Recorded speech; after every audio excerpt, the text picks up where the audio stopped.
Bienvenidos a Consentido de Negocios. Un espacio de consejos, ideas y entrevistas sobre el mundo del emprendimiento, los negocios y las finanzas en México y el mundo. Conducen Manuel Sánchez, Julio Rochelín y Rafael Cadena. Aquí en Radio Pasión US, seduciendo tus sentidos.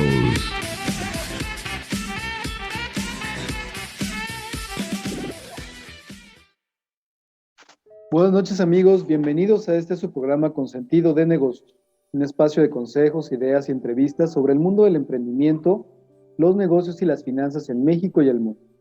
Como siempre, los saludamos sus conductores Manuel Sánchez, Julio Rochelín y Rafael Cadena. Y el día de hoy queremos platicar un tema que nos parece muy importante por una razón muy sencilla, aunque el tema es muy complejo. Siempre pensamos que, y es algo que se ha venido dando a través de muchos años ya, yo creo que incluso un par de sexenios, donde la idea de poner un negocio se convirtió en una especie de solución para problemas mucho más grandes y problemas estructurales en la economía. Y me parece que con lo que vamos a platicar hoy, lo que queremos es mostrar una situación pues de realidad de los negocios, porque a mí me parece que en muchas ocasiones la idea de poner un negocio se muestra como una panacea que por un lado está lejos de que resuelva cosas por sí misma, porque los negocios plantean más que soluciones problemas en términos de operación, y por otro lado la idea de que una vez que nosotros ya establecimos un negocio, convertimos una idea ya en algo que se opera, las cosas van a funcionar como si estuvieran diseñadas de manera perfecta y nunca generaran ningún tipo de problema. Entonces, me gustaría que comenzáramos esta conversación con un par de noticias que aparecen esta semana, de sucesos que aparecen esta semana. Comenzando por el fallecimiento del empresario Alberto Balleres, que era el fundador de Grupo Val, uno de los grupos empresariales más importantes y más grandes de México, que va desde empresas de minería hasta una universidad de mucho prestigio en México, el ITAM, pasando también por GNP, que son seguros, entre otras empresas, el Palacio de Hierro, es decir, un conglomerado de empresas muy grande, muy diversificado, que está pasando por esta cuestión y que finalmente, evidentemente el fallecimiento de su fundador, pues es una noticia triste, pero tenemos que ver desde el punto de vista de cómo funcionan estos negocios, cómo se han establecido durante todos estos años de existencia, cómo es que estos negocios están o pueden sobrevivir a pesar de que el fundador nos haya dejado. Y esto me parece importante platicarlo precisamente por lo que comentaba yo al principio. ¿Cómo es que estos grandes negocios han sabido y se han acomodado de manera que puedan sobrevivir a la falta del fundador, de la guía, de la cabeza de todo el grupo? Y por otro lado, la caída estrepitosa, que esa sería una palabra que creo que se queda muy corta, de Meta, que antes se denominaba Facebook, y que ha perdido alrededor de 250 mil millones de dólares de valor de mercado. Por ahí tenemos, Rafa tiene ahorita el dato exacto, pero que ha sido una de las caídas más grandes de valor de una compañía en los últimos años, y que tiene que ver con el modelo de negocio que tiene Facebook Meta, y que una de las razones por las que esto está sucediendo es porque básicamente la plataforma, además de todos los problemas que ha presentado en términos de la privacidad, en términos de manejo de la información que tienen, pues cada vez tienen menos adeptos, perdiendo mercado frente a otro tipo de plataformas con otro tipo de contenidos. Y esto es un impacto muy grande, sobre todo para aquellas empresas tecnológicas que se suponía que estaban en el pico y esto lo platicamos el año anterior en algunos programas, estaban en el pico de su valor, precisamente porque debido a la pandemia, las personas comenzaron a trabajar desde casa o utilizar más las plataformas, incluido Facebook, porque abrió espacios para esta finalidad. Y pues esto nos dice que a pesar de tener unas condiciones muy, muy favorables en el mercado, unas condiciones, digamos, de realidad que favorecían el uso de plataformas incluidas Facebook, y que podíamos dar por sentado que esto iba a ser igual para los próximos años, pues resulta que no. Resulta que de un día para otro, una empresa tan grande, tan poderosa, pierde esta inmensa cantidad de valor en sus acciones. Entonces, pues, Julio, me gustaría que comenzáramos la conversación, Rafa, pues con estas dos noticias, pensando en lo que queremos platicar al final, que es precisamente la idea de que un negocio por sí mismo resuelve las cosas.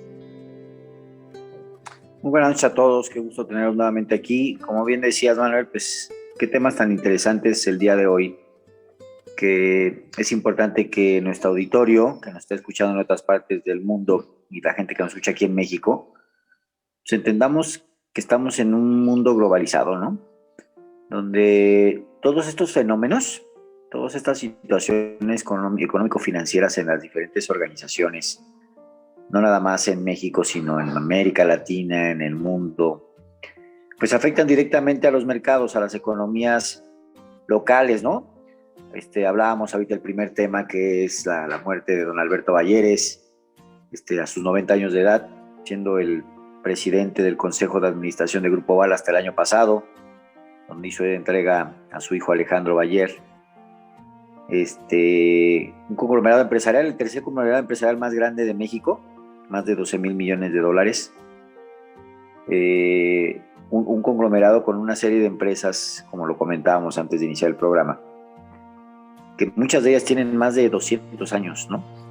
Hablamos del Palacio de Hierro, hablamos de Peñoles, Medmex Peñoles, la siderúrgica metalúrgica, la minería, la mina más grande de plata en el mundo, ¿no? Grupo Fresnillo, Grupo Zacatecas, y así por mencionar algunas, ¿no? Algunas otras empresas del sector financiero, como Grupo Nacional Provincial, como Valores Mexicanos, como Arrendadora Valmex.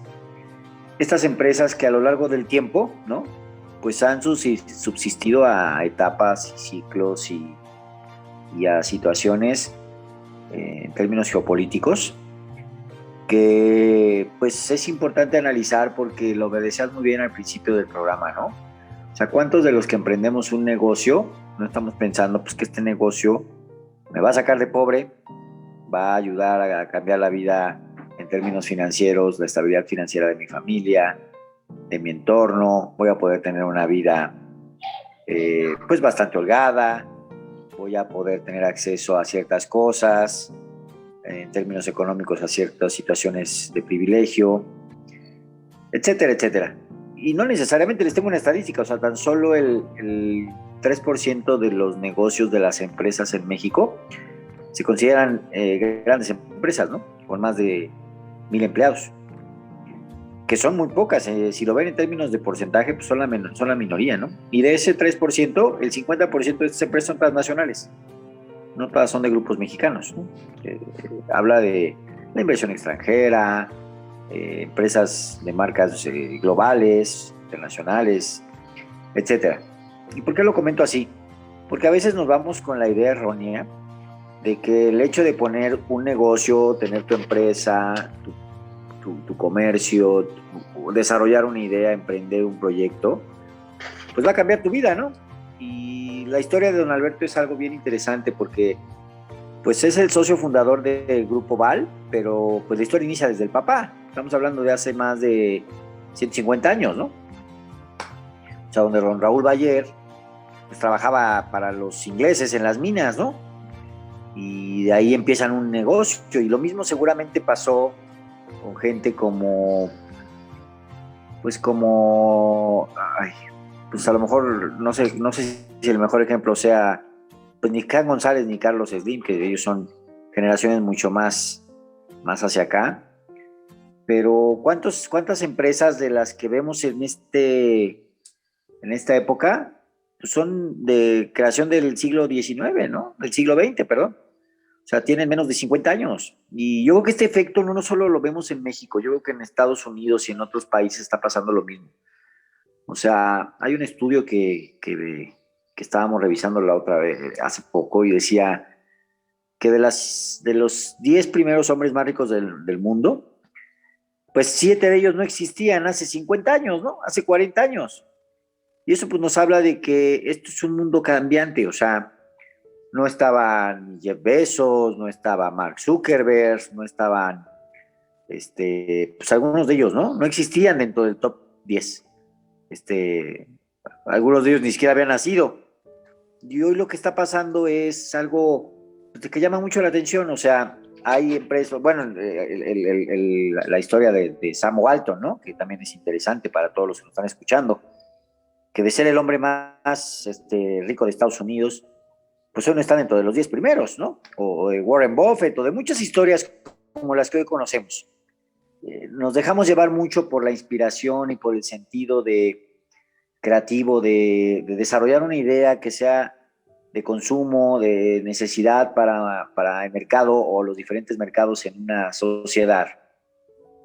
Inclusive soñamos a veces, ¿no? Con que nuestro producto se venda en otros países y se exporte, y etcétera, etcétera, ¿no? Pero perdemos de vista muchos factores económicos, políticos y sociales que afectan directamente al desarrollo de un negocio. En varios programas hemos platicado del tema de la planeación, del tema del crecimiento, de la sustentabilidad, de la rentabilidad, del desarrollo de una organización, que considero que muchas empresas pequeñas de pronto dejan de ver, ¿no? O sea, te das cuenta que tu empresa pues paga las cuentas, paga las colegiaturas, paga las hipotecas, las rentas, paga las nóminas, paga los gastos fijos, o sea, paga muchas cosas y a pesar de todo eso te genera una utilidad, aunque no tengas un buen sistema de administración y de contabilidad. Y piensas pues que estás del otro lado, pero de pronto se presenta una crisis, ¿no? Y lo que hoy estabas comentando, lo que hoy vamos a hablar más adelante, seguramente Rafa nos va a dar datos más precisos. Cuando en la vida, en la historia de las bolsas y de los mercados y del manejo de capital en el mundo había sucedido lo que acaba de suceder? Nunca en la vida, ¿no?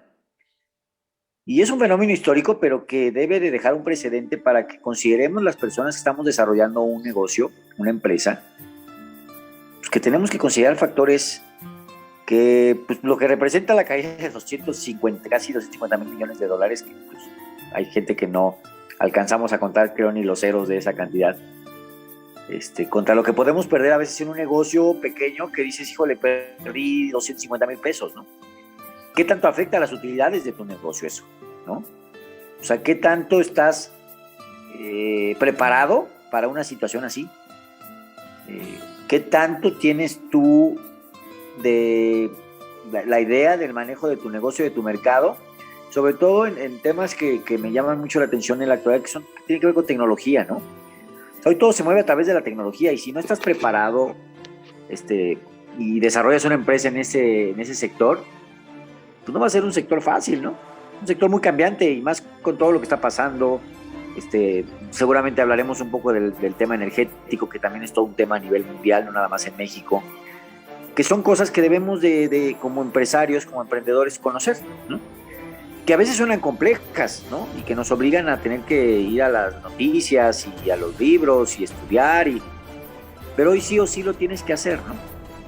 Porque sin duda el no hacerlo, el no considerarlo, pues puede ser un error gravísimo en el futuro corto o mediano de tu organización, ¿no?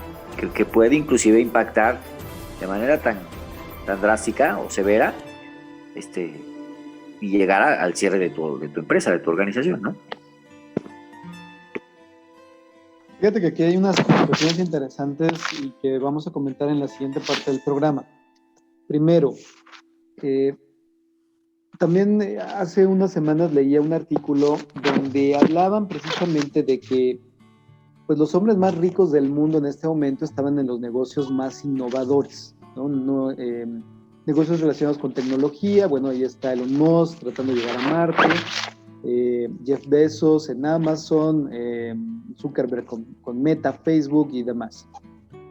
Y aquí en México, los hombres más ricos de México están en negocios tradicionales, no están en ese sector innovador de tecnología.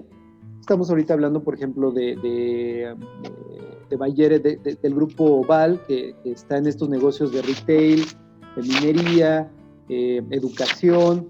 Carlos Slim, bueno, pues tiene un banco, tiene la Telefónica, entre otros negocios. Es decir, los hombres más ricos en México no están en esos negocios innovadores. Ahora, lo primero que a veces se puede decir de eso es, oye, pues entonces deberían estar ahí. Pues no necesariamente. La cuestión aquí, que sería empezar a plantear un poco en términos de negocios en general, es que pues en ambos casos existen sistemas, existen conceptos muy, muy evidentes y muy específicos relacionados con la naturaleza de los negocios como tal. Entonces, el hecho de que estos nombres que estamos mencionando no estén en los negocios innovadores, pues no quiere decir que sus negocios sean malos, por decirlo de alguna manera, ¿no? ¿Por qué? Porque pues la minería es esencial para muchas cosas. Hablemos nada más el litio, pues nos presenta ahí una cuestión que se ha hecho incluso una cuestión internacional. Entonces, creo que lo que estamos tratando aquí de ir platicando con nuestra audiencia es precisamente cómo estamos concibiendo el negocio. El negocio que nosotros queremos poner es una forma de ganarnos la vida, por decirlo de algún modo, a través de una idea que va a operar para que eso suceda. Pero el hecho de poner un negocio no implica que por sí mismo nos va a florecer. ¿Y esto a qué me refiero? Estamos platicando ahorita de negocios tradicionales en este sentido, y ahorita cuando regresemos de la pausa, pues vamos a platicar de lo que sucedió con Facebook Meta, que es precisamente el negocio de uno de los hombres más ricos del mundo, concebido desde su inicio de manera digital, un negocio del siglo XXI, y que al igual que los negocios tradicionales, pueden caer estrepitosamente por razones de negocios. ¿Cuál es la razón en este caso? Pues que Facebook no está logrando atraer a más audiencia, así de sencillo. ¿Y eso qué implica? Pues que no está vendiendo más espacios publicitarios y que está perdiendo mercado frente a otras plataformas que están ganando muchos más adeptos. Y esto pues es un principio de negocios. Básicamente no está vendiendo y la competencia le está ganando. Entonces, ahorita que regresemos vamos a platicar un poquito más de este caso y vamos a adentrarnos un poco en esta idea de un negocio como la salvación, pensarlo como la panacea, en lugar de pensar en estos conceptos de negocio que cualquiera que sea la actividad que realicemos, tienen que cumplirse para que el negocio sea exitoso. Entonces, vamos a hacer una pausa y regresamos. Y bueno, amigos, estamos de regreso y empecemos esta parte del programa revisando precisamente lo que sucedió con Facebook Meta con respecto a su valor de mercado y la caída estrepitosa que se presenta en estos días. Y creo que, no sé cómo lo veas, Rafa, pero a mí me parece que en principio de negocios no importa si te dedicas al retail, no importa si te dedicas a la minería o si tu negocio nace digitalmente en el siglo XXI, estos principios de negocio y de mercado que todos los emprendedores y todos los empresarios deben manejar, pues al final es lo mismo. O sea, funciona en términos de lo que el mercado ocupa, de lo que el mercado marca y de las estrategias fallidas o no que los empresarios y los emprendedores toman en base a la información que tienen y a las decisiones que están tomando. Yo creo que esta caída, independientemente que es una de las más grandes que ha existido para una empresa en la bolsa en Estados Unidos desde hace mucho tiempo, nos marca que tenemos que estar más pendientes de lo que estamos haciendo y de las lecturas del mercado que estamos haciendo, sea el negocio que sea y del tamaño que sea. Es correcto. He estado leyendo mucho de toda esta información que nos sorprendió Y bueno, pues el que se hayan caído, no nada más Facebook, la verdad es que este impacto le llegó a todas las empresas de tecnología. Vamos a decirles cuáles, en un general, pero todo el sector tecnológico amaneció con caídas estrepitosas y obviamente la que más hizo ruido pues fue Facebook, Meta, WhatsApp, que son todas las empresas hermanas. Pues la pérdida fue de 235 mil millones de dólares, que es histórico esto que ha pasado. No, nunca había sucedido una caída tan estrepitosa como esta. Y bueno, para darnos una idea de lo que es este valor, Enron es una empresa de tecnología que está en Texas, no es de, perdón, de tecnología, no, de energía. En su pico llegó a valer 70 mil millones de dólares. Entonces estamos hablando que son 4 veces Enron, que tenía 21 mil empleados en ese momento. Pues aquí nos damos cuenta del golpe que sucedió, ¿no? Entonces las empresas también les pegó, como a Pinterest, Microsoft también tuvo ahí todo lo que es el sector tecnológico, pues sufrió este golpe tan fuerte, ¿no? Ya salió Zuckerberg a decir que, bueno, pues hay ahí, si Roma cayó, pues también Facebook. Por ahí hay una noticia que si la buscan la van a encontrar.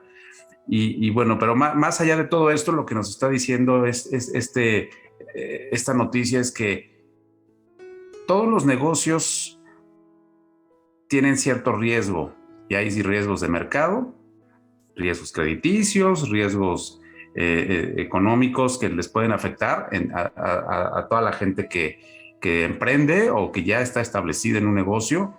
Y de lo que se trata esto y de esta plática que tenemos con nuestro auditorio es que estemos muy, muy conscientes de que este tipo de situaciones pues se dan, y si Facebook se cae en valor de acciones, pues ¿qué nos puede esperar a los demás, no?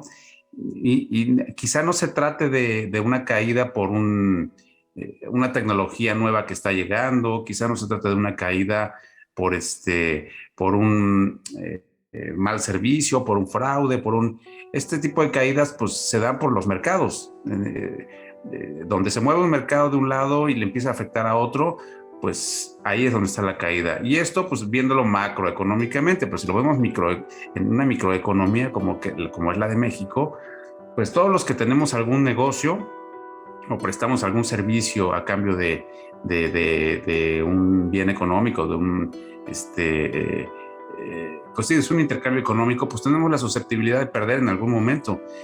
Y es por eso que siempre hemos recomendado a nuestro auditorio, a la gente con la que trabajamos, que son en el mayor de los casos emprendedores, pues que blinden sus negocios, ¿no? Y blindar el negocio pues quiere decir no nada más en temas de servicio, de calidad, de adelantarse a lo que está llegando, a lo que está viniendo de tecnología, de nuevas ideas y de actualizaciones. Pues sí, o sea, todo este tipo de empresas tienen que estar, chicas, medianas y grandes, y muy grandes, pues con un cierto blindaje financiero, y de eso se trata, de que no nada más estemos abriendo la cortina, como se dice vulgarmente, del negocio, poner nuestra mercancía. Ya lo hemos platicado en otros programas, cadena de suministros, ver qué productos están llegando hacia de fuera del país, o de donde nos estén escuchando, qué sí está llegando, qué no está llegando, porque estos golpetazos, este golpeteo pues de un día a otro se da, y esto pues más allá de afectarle a una empresa que es multimillonaria, pues tiene repercusiones dentro de las economías de un país, de una sociedad, e incluso hasta no sé si nuestro público en algún momento llegó a escuchar, a ustedes que se estaban vendiendo acciones de Facebook. Tú tenías acceso a comprar acciones de Facebook desde creo que $20 o una cantidad muy baja. Pues no quiere decir con esto que si tenías acciones de Facebook las vendas mañana, porque entonces afectamos más al mercado, ¿no? Pero que sí, se da en acciones de empresas muy grandes, muy sólidas, y que esto se puede dar en nuestros propios negocios. Entonces es ahí donde nosotros ponemos el ojo, ¿no? Y les damos muchos consejos de cómo blindar negocios, cómo tener siempre un capital a un lado que nos haga fuerte en alguna situación. Entonces, creo que esto es un muy buen ejemplo de lo que nos puede pasar. Ahora, esto que hemos platicado con ustedes, amigos, son dos ejemplos de grupos empresariales, unos muy tradicionales, otros muy avanzados en términos de la idea de negocios, son negocios tecnológicos, plataformas digitales completamente, pero hay un tercer factor además, que es lo que por ahí comentaba Julio al principio. El conflicto que persiste entre Rusia y Ucrania, donde está metida la OTAN, y que en la OTAN pues no nada más es Europa, sino también Estados Unidos, plantea la posibilidad de una gran crisis energética en Europa. ¿Por qué? Porque Europa consume gas ruso y Estados Unidos en este momento está tratando de que Europa deje esa dependencia del gas ruso, que obviamente es uno de los factores que utiliza este país para poder empujar sus ambiciones expansionistas hacia Ucrania, para que compren gas en otro lado, en Qatar, y Europa deje de depender del gas ruso.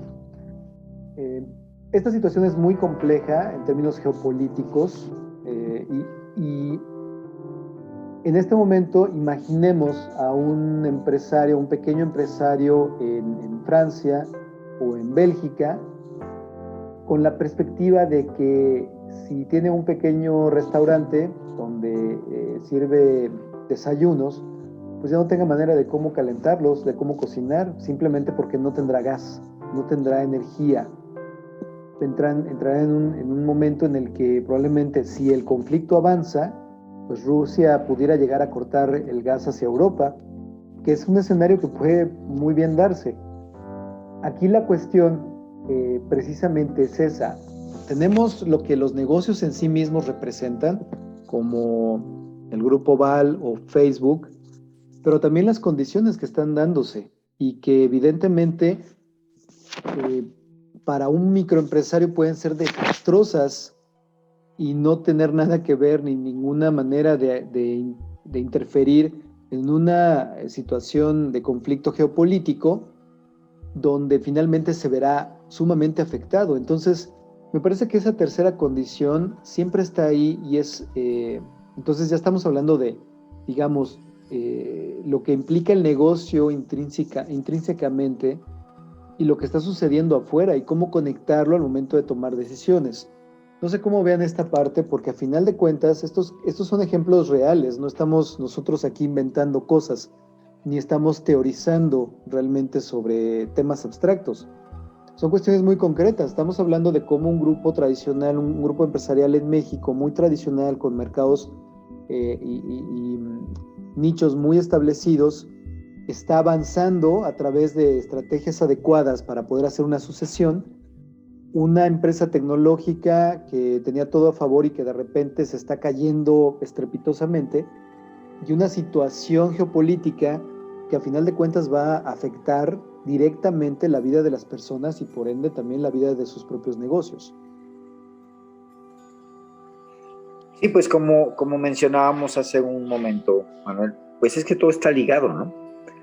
O sea, algo que tenemos que considerar en la actualidad es que nuestro negocio es una unidad, si lo vemos como un sistema celular y molecular, una unidad dentro de un ecosistema, ¿no? Que genera un servicio, un producto, un valor a otro consumidor, que no necesariamente es el consumidor final. Tenemos que ubicar en dónde se encuentra nuestro negocio en esa cadena, ¿no? Si nuestro negocio es de manufactura, si nuestro negocio es de distribución y de comercialización, si nuestro negocio está en el sector servicios, si nuestro negocio pertenece al sector energético, a la industria de la construcción, de la transformación de la siderúrgica metalúrgica, etcétera. O sea, primero tenemos que ubicar en dónde estamos dentro de esa cadena, porque cualquier impacto directo a alguno de los proveedores, ¿no? Lo decías muy bien ahorita el tema de Rusia, o bien algún impacto directo a una de las empresas líder en el sector, pues sin duda va a afectar a todos, ¿no? Y el otro ejemplo es Facebook, lo acabamos de decir. O sea, tenemos que estar preparados y entender el entorno socioeconómico, político y social de nuestro negocio para poder tomar las decisiones lo más acertado posible. Hay cosas que están fuera de nuestro control, o sea, que se dé la guerra en Rusia y el sistema de energía afecte a América del Norte y a otros países en Europa Oriental, etcétera, pues eso sin duda a lo mejor no está dentro de nuestro tramo de control, pero sí tener alguna alternativa de previsión que nos permita soportar de una manera contingente una situación así. Una pandemia, una guerra, una crisis económica en el mundo o lo que sea. Por otro lado, algo que quiero compartirles es, yo a lo largo de estos años emprendiendo y desarrollando proyectos, desarrollé una técnica, una fórmula que seguramente la saqué de algún libro que leí que dice que los negocios deben de tener tres características, 3 factores, y yo le llamo el RSP, ¿no? Y el RSP para nuestro auditorio es, los que nos están escuchando aquí en México y en habla hispana, tiene que ver con la rentabilidad. El factor número 1 es la rentabilidad del negocio. O sea, yo soy de los que cree que negocio que no deja no es negocio, ¿no? O sea, claro que tienes que invertir y después de haber invertido tienes que tener un resultado positivo a lo largo de un determinado tiempo, un plazo, donde puedas medir la rentabilidad del retorno de la inversión que tú realizaste. El segundo punto tiene que ver con la sostenibilidad, por eso a esta técnica yo le llamo el RSP. La S es de sostenible, de sustentable. Hay negocios que son muy rentables, pero son fugaces, son golondrinos. Lo decíamos en estos programas, ¿no? O sea, el que durante la pandemia se puso a vender cubrebocas, gel antibacterial y materiales quirúrgicos y todo lo que se necesitó. Y de pronto eso que el día que se acabe, pues esa empresa tiene que dedicarse a otra cosa. Porque toda la infraestructura, todo el equipo y la manufactura que implementó para el desarrollo de ese negocio, pues probablemente ya no se va a utilizar después, ¿no? ¿Qué es lo que le ha pasado a muchas de las empresas y de los hombres más ricos del mundo? O sea, hay tecnologías que quedaron obsoletas. El ejemplo es Blockbuster, el ejemplo es BlackBerry, que ahorita están próximos a lanzar la nueva BlackBerry, que pues parece ser que va a ser muy competitiva contra iPhone y contra Samsung, que son los líderes en el mercado de la telefonía, de los equipos de telefonía.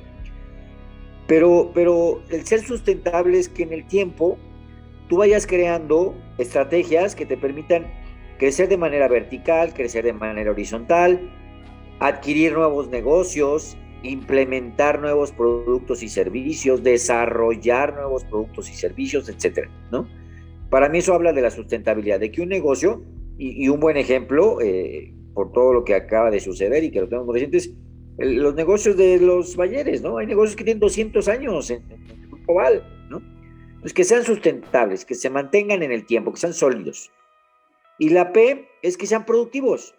O sea, podrías tener el negocio más rentable, más el negocio más sostenible, sustentable a lo largo del tiempo, pero si tu negocio no es productivo, la tendencia es que de pronto los costos te van a ganar, van a exceder el límite máximo de costos, que te genere una merma en la utilidad y que de pronto ese negocio pues, se llegue a perder. O que tus costos y la compra de tus productos, tus insumos, tus materias primas o el manejo de tus tecnologías se vaya por arriba del estimado. Entonces se coma tu utilidad. Y pues muchos empresarios no estamos preparados a tener una pérdida en la utilidad. Es decir, híjole, pues perdí $500,000 este año y ¿cómo lo recupero? Probablemente era la utilidad de los próximos 4 o 5 años, ¿no? Ese tipo de cuestiones es algo que yo les quiero compartir porque son cosas que yo he llevado a la práctica, que he aprendido de algunas otras empresas, colaboradores y algunas otras personas que están dentro de mi sector o de algunos otros sectores, que creo que hoy aplican muy bien a todo lo que estamos viendo, ¿no? O sea, de ser Bill Gates el hombre más rico del mundo hace 20 años, pues hoy no lo es, ¿no? Y la tendencia que tienen sus organizaciones están a la baja y han tenido pérdidas en las acciones de Microsoft. O sea, tantas cosas que han estado pasando. Los 5 o 4 hombres, los primeros 5 más ricos del mundo, pues están metidos en tecnología. Y probablemente la tecnología, por como se piensa hoy que va a avanzar hacia otros niveles, con todo lo que está sacando metaverso, ¿no? Pues seguramente va a ser un proceso de transición en el cual haya caídas en los mercados, haya pérdidas de empresas, haya pérdidas de empleos, y pues van a subsistir los más fuertes. Y a lo mejor en 30 años, estos 4 o 5 que son los más ricos del mundo, pues no lo van a hacer, a menos de que evolucionen hacia otras industrias o hagan otro tipo de cosas. Lo decías muy bien hace rato, o sea, el tema de litio, ¿no? Que hoy cada vez se está posicionando más, y que eso al rato va a ser un conflicto político-social, geopolítico-social y demográfico y bélico, ¿no? Que va a generar el desarrollo de industrias que probablemente sean las más ricas en los próximos 30 años, ¿no? Y industrias como el petróleo, ¿no? Todo lo que hemos visto ya con otras industrias que tienen que ver con los hidrocarburos, inclusive la industria automotriz, que va muy ligada al insumo del petróleo, son industrias que van a la baja, ¿no? Ven lo que vende Tesla, comparado con cualquier marca automotriz en el mundo, pues no hay ninguna que se le acerque, ¿no? Y no son carros económicos, o sea, la tendencia es otra. Lo que quiero decir a nuestro auditorio es seguir ese tipo de información, entenderla, para movernos en función de las tendencias, como bien lo ha dicho Rafa muchas veces, no de ahorita, sino las que van a venir los próximos 10 años, o si no investigamos qué es lo que la gente probablemente vaya a necesitar en 10 años, pues probablemente ya vayamos tarde, ¿no?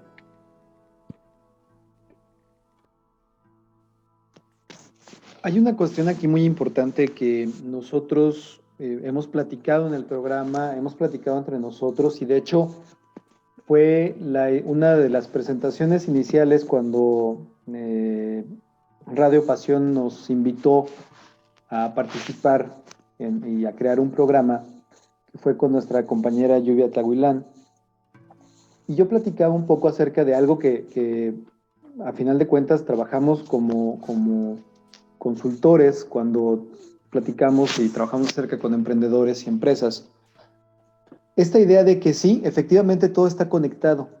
Y lo interesante de esto es, sin entrar en, digamos, un debate filosófico sobre si están conectadas o no las cosas, más bien es el nivel en el cual están conectados. Es decir, si lo que estábamos platicando sobre la cuestión del conflicto entre Rusia y Ucrania y mi negocio, que es un pequeño restaurante de crepas en Bélgica, pues evidentemente el nivel de conexión que hay entre el conflicto que se presenta en Ucrania y lo que va a suceder con mi negocio tiene un nivel de conexión más alto que a lo mejor mi negocio de zapatos en México. Evidentemente lo es. ¿Cómo me va a afectar a mí en México que vendo zapatos el conflicto en Ucrania? Probablemente lo que me afecta sea mínimo. Eso es lo que yo estoy pensando. Pero ¿qué pasa si empezamos a ver de dónde vienen los insumos con los que yo hago mis zapatos?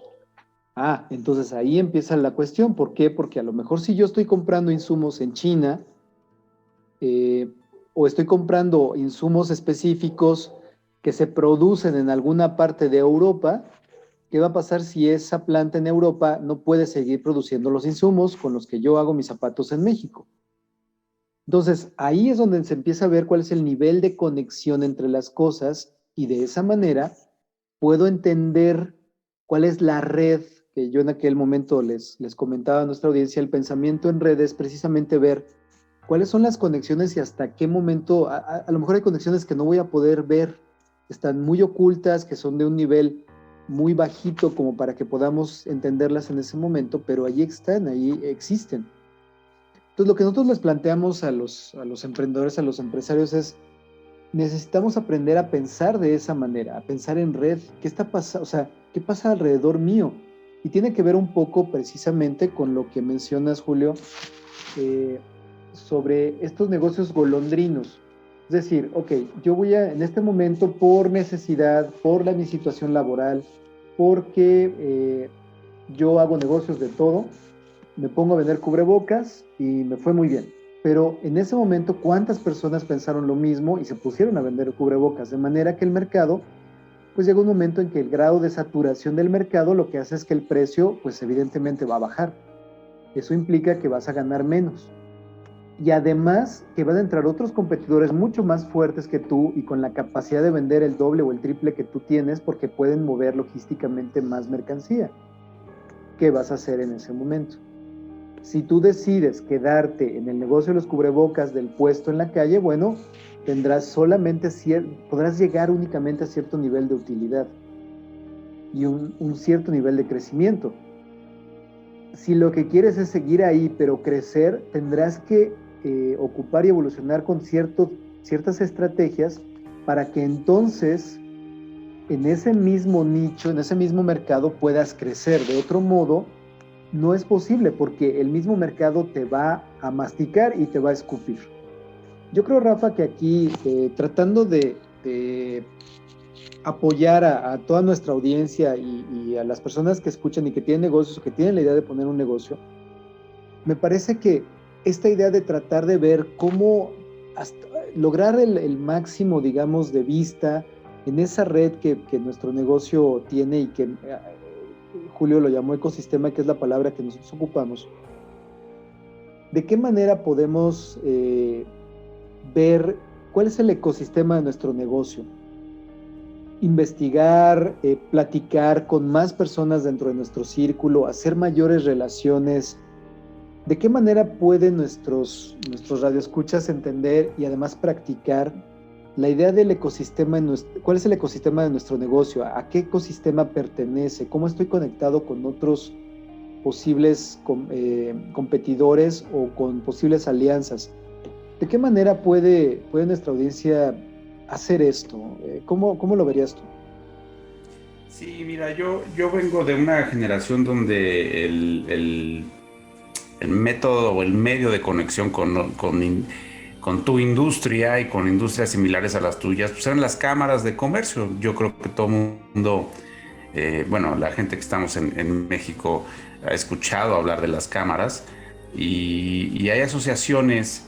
Bueno, eso era en el pasado. Hoy actualmente pues las cámaras siguen operando, siguen funcionando y hay que nada más conocer a qué cámara podríamos acercarnos como empresarios. Y ahí hay muchos apoyos de diversas índoles. Te puedes informar actualizar en temas tecnológicos, actualizar en tu misma industria y hacer alianzas con más empresarios de tu giro. Y eso es por el lado, digamos que a la vieja escuela, ¿no? Hoy también hay muchos grupos, sobre todo en redes sociales como LinkedIn. Ahí hay varios grupos de tu mismo sector en el que te dediques. Lo hacemos mucho con emprendedores, los canalizamos llevados de la mano, obviamente con un mentor, como es este caso nuestro, donde los colocamos en donde deben de ir. LinkedIn es una gran plataforma y hoy hay una plataforma muy, muy interesante que no sé si todavía esté con esa restricción que la gente que no es usuaria de Apple no lo puede bajar a sus dispositivos. No sé si ya cambió, pero esto se llama Clubhouse. Clubhouse es una plataforma muy interesante donde específicamente te puedes reunir con gente de tu sector. Hay muchas, salas para escuchar y tú eliges cuando te das de alta dónde quieres estar y escuchas temas de tecnología, de política, de religión, industrias. Y vaya que es interesante. El otro día estaba hablando Patricia Armendáriz, y casualmente la estaba yo escuchando y hasta puedes tú participar en ese tipo de reuniones. Y hay alianzas por ahí que te puedes hacer muy interesantes. Clubhouse, los que tienen iOS pueden bajarlo a sus dispositivos. Y bueno, creo que actualmente eso es como que lo renovado. En el antes, pues venías a las cámaras, te podías suscribir, te mandaban información por correo y podías ir incluso hasta reuniones de las cámaras, ¿no? Hoy lo puedes hacer en diferentes plataformas. Ya les dije que las que a mí me interesan, las que me gustan son LinkedIn y pueden hacerlo en Clubhouse. Y bueno, siempre hay algo, ¿no? Donde podemos investigar y agregarnos y poder tener más información de nuestros negocios. Y esta es una recomendación muy concreta porque a final de cuentas, como dices, muchas veces la idea de apoyarse con un mentor o con un consultor es que nos ayude a ver lo que no estamos viendo, porque a lo mejor tenemos esta idea de este problema de la ceguera de taller. Estamos muy metidos en la operación, no estamos viendo el entorno, no sabemos cómo verlo, no sabemos dónde buscar. Y esto lo que provoca es que, bueno, vengan decisiones equivocadas de negocios. Yo creo que, Julio, también en tu perspectiva, ¿de qué manera tanto emprendedores como empresarios ya establecidos pueden lograr esta visión sistémica, que es lo que nosotros trabajamos mucho, esta idea de encontrar el ecosistema en el que estamos y qué lugar ocupamos ahí? ¿Qué recomendación podríamos darles a nuestra audiencia de manera que lo puedan empezar o lo puedan practicar o lo puedan mejorar y que les ayude a entender mejor el entorno en el que estamos viviendo? Sí, sin duda, mi recomendación sería, primero, si tienes una idea, investiga, ¿no? Aprende, conoce, infórmate.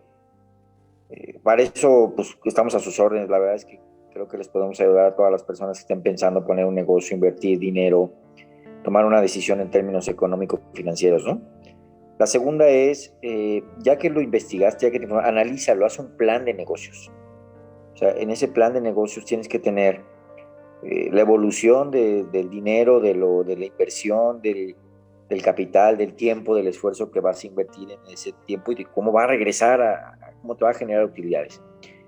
Y por último sería aprender a conocer la evolución de tu negocio en el sector en el que se mueve, ¿no? O sea, tú tienes que estar muy al pendiente de las tendencias, de la competencia, de los precios, porque pues, si de pronto sales de mercado por temas de precio y no lo sabes ni siquiera, pues puede ser algo grave, ¿no?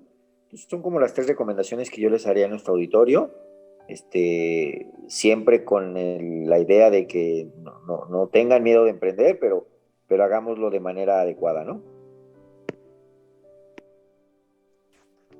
Y yo finalmente también recomendaría, y esto en términos, pues no más abstractos, pero sí en términos de una práctica que pudiera hacer nuestra audiencia para que empezaran a desarrollar esto, es que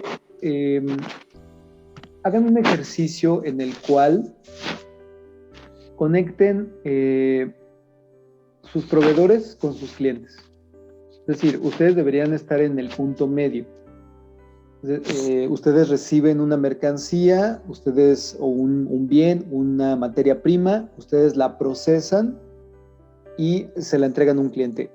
Esto parece una línea muy sencilla, pero me gustaría que nuestra audiencia pudiera hacer este ejercicio. Vean la cantidad de proveedores que tienen sus proveedores y la cantidad de clientes que tienen sus clientes. De manera que ustedes se verían como un solo eslabón entre dos nodos, pero vean las posibilidades que tienen al momento en que ustedes ven cuántos clientes tienen sus clientes y cuántos proveedores tienen sus proveedores. De esta manera pueden entender por qué hablamos de ecosistemas y por qué el hecho de que únicamente yo le esté vendiendo a una persona final no quiere decir que esa persona no esté haciendo otro negocio con eso. Y ahí es donde vamos a entender por qué es tan importante esa interconexión y por qué cuando a veces pasa un fenómeno en alguna parte del mundo, termina aumentando el precio de la cebolla en México. Y nosotros no entendemos por qué. ¿Y por qué esto está pasando? Bueno, pasa por esta situación. Yo creo que esa práctica nos va a ayudar a todos a vuelvo a usar esta palabra, nos va a ayudar a todos a navegar mejor este 2022 que se está presentando realmente retador en términos de lo que está sucediendo. Y bueno, amigos, estamos llegando al final del programa. No olviden escucharnos todos los lunes a partir de las 10 de la noche a través de Radio Pasión US, seduciendo tus sentidos. Nos despedimos de ustedes, Manuel Sánchez, Julio Rochelín y Rafael Cadena. Nos vemos en la próxima. Gracias.